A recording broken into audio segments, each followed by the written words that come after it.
Hi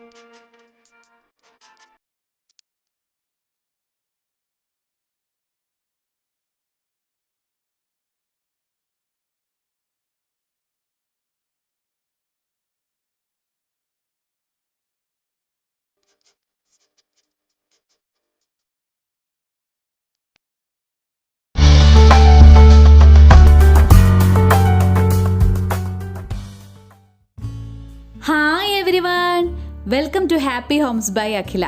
അപ്പോൾ ഇന്ന് നമ്മൾ ഷെയർ ചെയ്യുന്നത് ബേക്കറിയിൽ നിന്ന് കിട്ടുന്നത് പോലെ തന്നെയുള്ള നല്ല സോഫ്റ്റ് ആയിട്ടുള്ള ക്രീം ബണ്ണിൻ്റെ റെസിപ്പിയാണ്. അപ്പോൾ ഇതെങ്ങനെയാണ് തയ്യാറാക്കേണ്ടത്, ഇതിൻ്റെ കൂടെ എല്ലാം കുഞ്ഞു കുഞ്ഞു ടിപ്സും കൂടെ പറയുന്നുണ്ട്. അപ്പോൾ എല്ലാം സ്കിപ്പ് ചെയ്യാതെ തന്നെ നമുക്ക് വീഡിയോ മുഴുവൻ കാണാം. ആദ്യം തന്നെ ഞാൻ എടുക്കുന്ന അളവുകളെല്ലാം നിങ്ങൾ കൃത്യമായിട്ട് തന്നെ എടുക്കാനായിട്ട് ശ്രദ്ധിക്കുക. ഈ ടീസ്പൂണൊക്കെ അളവെടുക്കുന്നത് വടിച്ച് തന്നെ മുകളിലോട്ടും കുമിച്ച് കൂടാതെ തന്നെ നമ്മൾ എടുക്കേണ്ടതാണ് കേട്ടോ. അപ്പോൾ ആദ്യമായിട്ട് നമുക്ക് പഞ്ചസാര 1 ടീസ്പൂൺ ചേർത്ത് കൊടുക്കാം. ഈ ബൗളിലേക്ക് തന്നെ 1 ടീസ്പൂൺ ഈസ്റ്റും കൂടി ചേർത്ത് കൊടുക്കാം. ഇത് ഡ്രൈ ഈസ്റ്റാണ് ഞാനിപ്പോൾ ഉപയോഗിച്ചിരിക്കുന്നത്. അപ്പോൾ ഈ ഈസ്റ്റ് ഒന്ന് പൊങ്ങാൻ വേണ്ടിയിട്ട് ചെറിയ ചൂടുള്ള പാല് ഞാനൊരു 1 കപ്പ് എടുത്തിട്ടുണ്ടെങ്കിലും 1/4 കപ്പാണ് ഇപ്പോൾ ചേർക്കുന്നത്. പാല് മുഴുവൻ ചേർക്കുന്നേക്കാളും കുറച്ച് പാല് ചേർക്കുകയാണെങ്കിൽ നന്നായിട്ട് അത് പുളിച്ച് വരുന്നതായിട്ട് കാണുന്നുണ്ട്.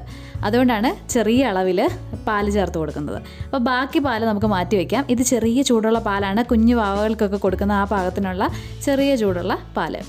ചൂട് കൂടി പോയാൽ ഈസ്റ്റ് പൊങ്ങത്തില്ല. ഇനി ഇത് പൊങ്ങാനായിട്ട് 15 മിനിറ്റ് നേരം അടച്ചു വയ്ക്കാം. ഈ കൃത്യം 15 മിനിറ്റിന് ശേഷം നമ്മുടെ ഈസ്റ്റൊക്കെ നന്നായിട്ട് പതഞ്ഞ് പൊങ്ങി വന്നേക്കുന്നത് നമുക്ക് കാണാൻ പറ്റും. ഇതുപോലെ ഈസ്റ്റ് പൊങ്ങി വന്നെങ്കിൽ മാത്രമേ നമ്മുടെ മാവ് നല്ല സോഫ്റ്റും ഫ്ലഫിയൊക്കെ ആയിട്ട് നമുക്ക് കിട്ടുള്ളൂ.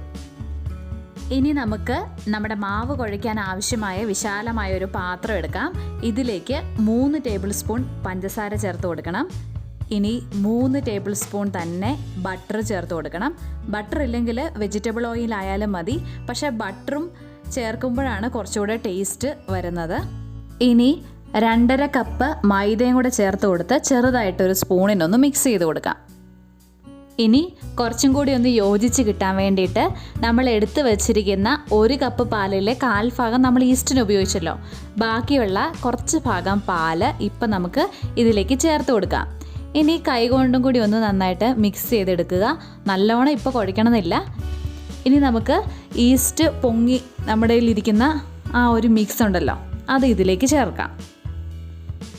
ഈസ്റ്റിൻ്റെ മിക്സ് മുഴുവനായിട്ടും ഇതിൽ ചേർത്ത് യോജിപ്പിച്ച് കഴിഞ്ഞാൽ നമ്മൾ ബാക്കി വെച്ചിരിക്കുന്ന പാല് കുറേശ്ശെയായിട്ട് ഇതിലേക്ക് ചേർത്ത് കൊടുക്കാം. പക്ഷെ നമുക്ക് പാല് മുഴുവൻ ചേർക്കാതെ തന്നെ ഈ ഒരു പരുവത്തിൽ കിട്ടും.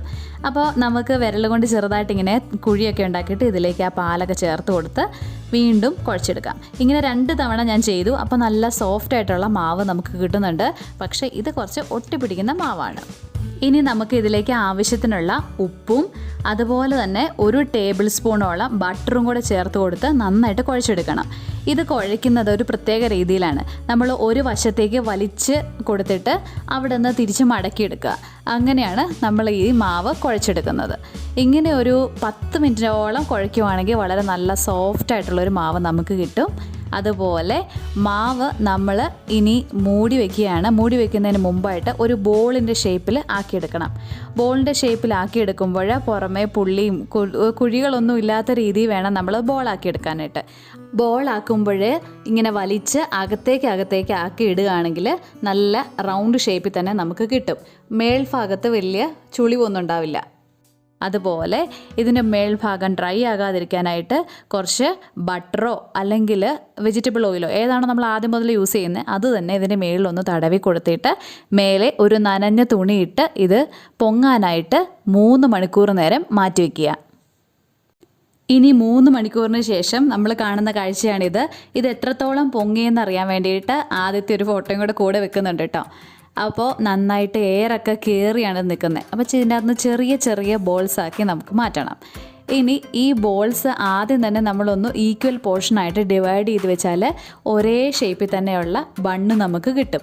ഇല്ലെങ്കിൽ വലുത് ചെറുത് പിന്നെ വറക്കുമ്പോൾ ഒക്കെ നമുക്ക് പല മൂപ്പൊക്കെ ആയി പോവും. അപ്പോൾ ഒരേ ഷേപ്പിൽ തന്നെ ആദ്യം ഒന്ന് റഫായിട്ടൊന്ന് കട്ട് ചെയ്ത് വയ്ക്കുക. ഇനി ഇത് കൈകൊണ്ട് പതുക്കെ വലിച്ച് ഒരു ചെറിയ റൗണ്ട് ഷേപ്പ് ആക്കിയിട്ട് നമ്മുടെ തം ഫിംഗർ സെൻറ്ററിൽ വെച്ചിട്ട് 3 വശത്തേക്കും മടക്കി എടുക്കുക ഉള്ളിലേക്ക്. ഇതൊരു ഈസി മെത്തേഡാണ്. എന്നിട്ട് നമ്മുടെ വിരൽ പതുക്കെ വലിച്ചെടുത്തിട്ട് വീണ്ടും ആ ഒരു വശവും കൂടെ ക്ലോസ് ചെയ്യുക. അപ്പോൾ 4 വശം നമ്മൾ കവർ ചെയ്തു. മോൾ ഭാഗം നമ്മൾ ഊരിയെടുത്ത് കഴിയുമ്പോൾ ഒരു ബോൾ പോലെ ഇരിക്കും.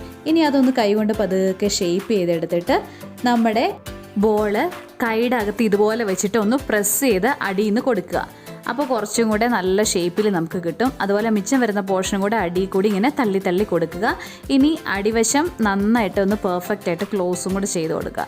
ഇങ്ങനെ ഓരോ ബോൾസും ചെയ്ത് കഴിഞ്ഞാൽ നല്ല പെർഫെക്റ്റ് ബണ്ണായിട്ട് തന്നെ നമുക്ക് കിട്ടും. ഇങ്ങനെ ഓരോന്ന് റെഡിയാക്കിയിട്ട് നമുക്ക് അല്പം ബട്ടർ കയ്യിൽ തടവി ഒന്നുകൂടി ഒന്ന് തൂത്ത് കൊടുക്കാം. എന്നാലേ മേൽഭാഗം ഡ്രൈ ആകാതിരിക്കുകയുള്ളൂ. ഇനി വീണ്ടും നനഞ്ഞ തുണി കൊണ്ട് ഒന്നും കൂടി കവർ ചെയ്ത് 1 മണിക്കൂർ നേരം വെയിറ്റ് ചെയ്യണം. കൃത്യം 1 മണിക്കൂർ ആകുമ്പോൾ തന്നെ നമുക്കിത് വറുത്തെടുക്കാം. ഇനി വലിയ കാര്യമായിട്ട് പണിയൊന്നുമില്ല. അതുപോലെ 1 മണിക്കൂർ കൂടുതൽ വെച്ച് കഴിഞ്ഞാൽ ഇതുപോലെ ചെറിയ ഹോൾസ് ഉണ്ടാവുന്നതായിട്ട് കാണുന്നുണ്ട്. അപ്പോൾ കൃത്യം 1 മണിക്കൂർ കഴിയുമ്പോൾ തന്നെ നമുക്ക് വറക്കാനായിട്ട് ഒരു കുഴിവുള്ള ചീനിച്ചട്ടി തന്നെ എടുക്കുക. കാരണം പരന്ന പാത്രത്തിൽ ഞാൻ വറുത്ത് നോക്കിയിട്ടുണ്ട്. അപ്പോൾ നമുക്ക് ഈ ബൺ പോലെ പൊങ്ങിയ ഷേപ്പ് തന്നെ നമുക്ക് കിട്ടണമെങ്കിൽ കുഴിവുള്ള പാത്രം തന്നെയാണ് നല്ലത്. ഇതിൽ നല്ലതായിട്ട് എണ്ണ ഒഴിക്കുക. ഓരോന്നായിട്ട് ഇട്ട് വറുത്തെടുക്കുന്നതാണ് നല്ലത്. കാരണം ഇത് അധികം സമയം എടുക്കത്തില്ല. അപ്പോൾ ലോ ഫ്ലെയിമിൽ തന്നെ ഇട്ട് എണ്ണ നന്നായിട്ട് തിളച്ച ശേഷം മാത്രം ബണ്ണ് പതുക്കെ പൊക്കിയെടുത്ത് ഓരോന്നും എണ്ണയിലേക്ക് ചേർത്ത് കൊടുക്കുക. എണ്ണയിലേക്ക് ചേർത്ത് കൊടുത്തു കഴിഞ്ഞാൽ സൈഡിൽ നിന്ന് പതുക്കെ എണ്ണയൊന്ന് കോരി ഒഴിച്ചു കൊടുക്കാം. കോരി ഒഴിച്ചു കൊടുത്തില്ലെങ്കിലും കുഴപ്പമൊന്നുമില്ല. ആദ്യം തന്നെ നമ്മളുടെ പൊങ്ങിയിരിക്കുന്ന ഭാഗം അടിയിലേക്കാക്കിയിട്ട് ഇടാനായിട്ട് പ്രത്യേകം ശ്രദ്ധിക്കുക. അപ്പോൾ ആദ്യം നമ്മൾ ഇടുന്ന സമയത്ത് ഒരല്പസമയം കൂടുതൽ ഇട്ട് കൊടുക്കണം. അതിനുശേഷം ആ തിരിച്ചും മറിച്ചും വേഗം തന്നെ അങ്ങോട്ടും ഇങ്ങോട്ടും ഇട്ട് കൊടുക്കാവുന്നതാണ് കേട്ടോ. അപ്പോൾ നമ്മൾ കോരി എടുക്കുമ്പോൾ ശ്രദ്ധിക്കാനുള്ള കാര്യം എന്താണെന്ന് വെച്ചാൽ നമ്മൾ എണ്ണയിൽ നിന്ന് കോരി എടുത്ത് കഴിയുമ്പോൾ കുറച്ച് നേരവും കൂടെ ആ ചൂടും കൊണ്ട് കളറ് കുറച്ചുകൂടി ബ്രൗൺ കളറാകും. അപ്പോൾ അതുകൊണ്ട് ഒത്തിരി അങ്ങോട്ട് ബ്രൗൺ കളർ ആക്കാനായിട്ട് നമ്മൾ വെയിറ്റ് ചെയ്യേണ്ട. എണ്ണയിൽ കിടക്കുന്ന സമയത്ത് ആ ഒരു കളർ ആയില്ലല്ലോ എന്നോർത്ത് നമ്മൾ വെയിറ്റ് ചെയ്യേണ്ട. ഒരു ലൈറ്റ് ബ്രൗൺ കളർ ആകുമ്പോൾ തന്നെ നമുക്ക് കോരി എടുക്കാവുന്നതാണ്. അതുപോലെ വറുത്തെടുക്കുന്ന സമയത്ത് അധികം കുത്തി നിറയ്ക്കരുത്. അത് വീർത്ത് വരാനുള്ള സ്പേസൊക്കെ അതിന് കൊടുക്കണം. ഓരോന്നായിട്ട് വറുത്തെടുക്കാൻ പറ്റുവാണെങ്കിൽ അത്രയും നല്ലത്. അല്ല നമ്മുടെ പാത്രത്തിൻ്റെ വലുപ്പമൊക്കെ അനുസരിച്ച് മാത്രം നമ്മൾ അധികം ചേർത്ത് കൊടുക്കുക. അതുപോലെ നമ്മളിത് വറുത്ത ഉടനെ തന്നെ ഇത് കീറി തുറന്ന് നോക്കരുത്. നന്നായിട്ട് ആറിയ ശേഷം മാത്രമേ ഇത് തുറന്ന് നോക്കാവുള്ളൂ കേട്ടോ. അപ്പോൾ നിങ്ങൾക്ക് ബണ്ണായിട്ട് വെറുതെ കഴിക്കണം എന്നുണ്ടെങ്കിൽ കുറച്ചും കൂടെ മധുരം ചേർത്തിട്ട് ബണ്ണായിട്ട് കഴിച്ചാൽ മതി. ക്രീം ബണ്ണ് വേണമെങ്കിൽ നമുക്കിത് ആറുന്ന സമയം കൊണ്ട് നമുക്കിതിൻ്റെ ഫില്ലിങ് തയ്യാറാക്കാം. അപ്പോൾ 2.5 കപ്പ് മൈദ അളവിൽ നമുക്ക് എടുത്തു കഴിഞ്ഞാൽ 9 ബണ്ണാണ് നമുക്ക് കിട്ടുന്നത്. ഇതിലേറ്റവും മൂപ്പ് കുറഞ്ഞത് എന്ന് തോന്നിക്കുന്ന ഈ ബണ്ണാണ് ഞാൻ മുറിച്ച് കാണിക്കുന്നത്. അപ്പോൾ ഇത് എത്ര സോഫ്റ്റാണ്, ഇതിൻ്റെ അകം എങ്ങനെയാണ് എന്ന് നിങ്ങൾ തന്നെ ഇത് കണ്ട് മനസ്സിലാക്കിക്കോളൂ കേട്ടോ. അപ്പോൾ ഇനി നമുക്കിതിൻ്റെ ഐസിങ് തയ്യാറാക്കാം. ഐസിങ്ങിന് വേണ്ടിയിട്ട് 3 ടേബിൾ സ്പൂൺ ബട്ടറാണ് എടുത്തിരിക്കുന്നത്. ഇത് നമ്മുടെ ഫോർക്ക് വെച്ചോ ബീറ്റർ വെച്ചോ അല്ലെങ്കിൽ വിസ്ക് വെച്ചിട്ടാണേലും ഒന്ന് യോജിപ്പിച്ചെടുക്കുക. ഇനി ഒരു 6 ടേബിൾ സ്പൂണോളം പൗഡേർഡ് ഷുഗർ അല്ലെ നമ്മുടെ പഞ്ചസാര പൊടിച്ചെടുത്താൽ മതി കേട്ടോ. അത് ഇതിലേക്ക് കുറേശ്ശെയായിട്ട് ചേർത്ത് കൊടുത്ത് വീണ്ടും ബീറ്റ് ചെയ്തെടുക്കുക. ബീറ്റർ ഉണ്ടെങ്കിൽ വളരെ പെട്ടെന്ന് തന്നെ ഇത് തയ്യാറാകും. നമ്മൾ വിസ്ക് വെച്ച് ചെയ്യുന്നെങ്കിൽ കുറച്ചും കൂടി സമയമെടുക്കും. നമ്മുടെ വിസ്കിൽ നിന്ന് അല്ലെ നമ്മുടെ ഫോർക്കിൽ നിന്ന് ഇതുപോലെ ഇങ്ങനെ താഴേക്ക് പെട്ടെന്നൊന്ന് കൊട്ടിയാൽ വീഴില്ലാത്ത ഒരു പരുവ് എത്തിക്കഴിഞ്ഞാൽ നമ്മുടെ ക്രീമിന് ആവശ്യത്തിനുള്ള സ്റ്റിഫ്നെസ്സായി. ഇനി നമ്മുടെ ബണ്ണ് മുറിക്കാം.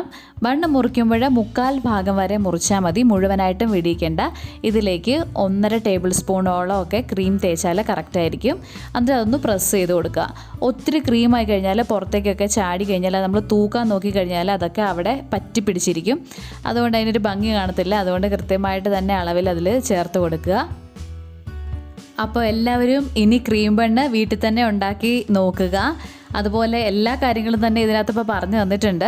ഇതുപോലെ ശ്രദ്ധിച്ച് ചെയ്താൽ നമുക്ക് നല്ല സോഫ്റ്റായിട്ടുള്ള ബണ്ണ് വീട്ടിലുണ്ടാക്കാം. അപ്പോൾ വീഡിയോ ഇഷ്ടപ്പെട്ടാൽ ലൈക്ക് ചെയ്യാനും ഒപ്പം നിങ്ങളുടെ അഭിപ്രായങ്ങളും സംശയങ്ങളും ഒക്കെ കമൻറ്റ് ബോക്സിൽ ഇടാനും മറക്കരുത്. ആദ്യമായിട്ട് ചാനലിലേക്ക് വരുന്നവർ സബ്സ്ക്രൈബ് ചെയ്യാനും മറക്കരുത്. മറ്റൊരു നല്ല വീഡിയോയിലൂടെ നമുക്ക് വീണ്ടും കാണാം. അതുവരെ bye. Thank you for watching.